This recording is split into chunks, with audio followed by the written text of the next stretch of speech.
LPG को लेकर हाहाकार मचा था। लंबी लंबी लाइनें थी और कालाबाजारी चरम पर थी, लेकिन अब तस्वीर पूरी तरह बदल चुकी है। सप्लाई पटरी पर लौट आई है। सरकार की सख्ती और खाड़ी से आई राहत का असर दिख रहा है। देश के अलग अलग शहरों से हमारी ग्राउंड रिपोर्ट सामने आई है, जहां लोग कह रहे हैं अब गैस की कोई दिक्कत नहीं है।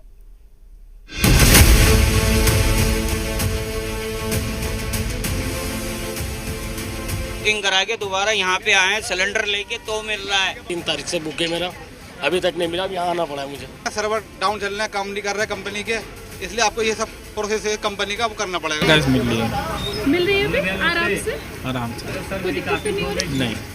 तो ठीक है, मतलब कल जैसे बुक किया, पहले तो बुक ही नहीं हो रही थी, अब तो ये है कि बुक हो गई।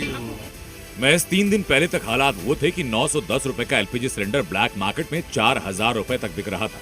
शहर शहर लंबी लाइनें, लोगों में डर और कालाबाजारियों का नेटवर्क सक्रिय था। अफवाहों ने आग में घी डालने का काम किया, जमाखोरी ने संकट को गहरा दिया। लेकिन अब हालात बदल चुके हैं। गैस एजेंसीज के बाहर जो लंबी कतारें हैं वो गायब हो चुकी हैं। ये लखनऊ का पॉश एरिया है और यहीं से सिलेंडर जो है वो जाते हैं। वो 2 दिन पहले हमने आपको दिखाया था कि ये जो लाइन थी, जो कतार थी, ये यहाँ से शुरू होके और ये आखिरी ये बाहर तक गई थी। मैं अपने कैमरामैन को बोलूँगी एक बार दिखाएं, ये बाहर तक, वहाँ तक आपको लंबी कतारें दिख रही होगी। आज ये कतार जो है खत्म होने की कगार पर है। लखनऊ, भोपाल, पटना या दिल्ली, अब हर जगह गैस सिलेंडर आसानी से मिल रहे हैं और लोग राहत महसूस कर रहे हैं।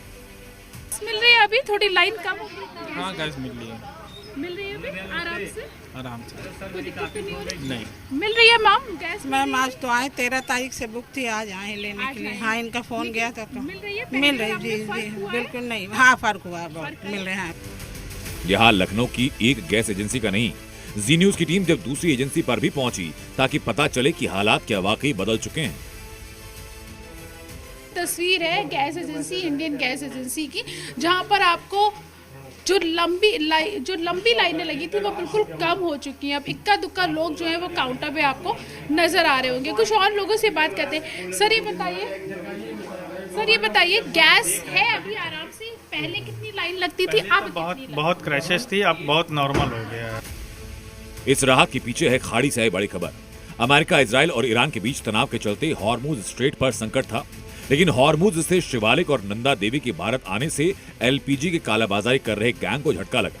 एक तो सरकार की सख्ती, दूसरी तरफ खाड़ी से आई खुशखबरी। सऊदी अरब ने भारत तक कच्चा तेल और एलपीजी पहुंचाने का नया रास्ता निकाल लिया। लाल सागर के यानू पोर्ट से अब कच्चा तेल भारत आ रहा है। कई टैंकर तेल लेकर भारतीय बंदरगाहों की तरफ रवाना हो चुके हैं। यानी सप्लाई चेन वापस से रिज्यूम हो रही है और सीधा असर पड़ रहा है घरेलू गैस पर। जैसी सप्लाई सामान्य हुई, कालाबाजारियों की प्लानिंग फेल हुई।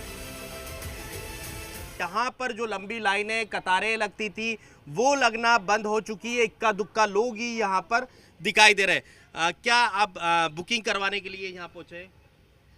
नहीं, बुक हो चुकी है। बुक हो चुकी है? हाँ। सिलेंडर मिल रहा है अब आसानी से? हाँ, मिल रहा है। सर अब देख रहे हैं, अब आपसे भी मैं बात करना चाहूंगा। सर क्या कहेंगे, अब आसानी से बुकिंग हो रही है? हाँ, आसानी से बुकिंग हो रही है। यानी खाड़ी से आई राहत ने न सिर्फ देश में गैस संकट को खत्म किया, बल्कि कालाबाजारियों के मुनाफे के खेल को भी खत्म किया, जिसकी तस्दीक पटना में भी हो रही है। पटना में जो अचानक एक भीड़ सड़कों पर लगनी शुरू हुई थी, जो सिलेंडर की लंबी कतारें लगनी शुरू हुई थी, वो सब कुछ अब खत्म हो गया और अफवाह गैंग अब फेल हो गया। जाहिर है सिलेंडर को लेकर जो संग्राम था वो थम गया। उसकी पहली वजह है कालाबाजारियों पर सरकार की सख्ती, दूसरी वजह हॉर्मुज से एलपीजी की खेप का भारत पहुंचना और तीसरी वजह सिलेंडर को लेकर लोगों की घबराहट में खरीदारी अब रुक गई। कुल मिलाकर अब न लंबी लाइन है, न कालाबाजारी का खेल और न लोगों में घबराहट। सप्लाई पटरी पर है, सरकार की सख्ती रंग लाई। गैस को लेकर जो हाहाकार था वो राहत में बदल चुका है। ब्यूरो रिपोर्ट, जी मीडिया। मध्य प्रदेश के इंदौर में दर्दनाक हादसा हुआ। आग की चपेट में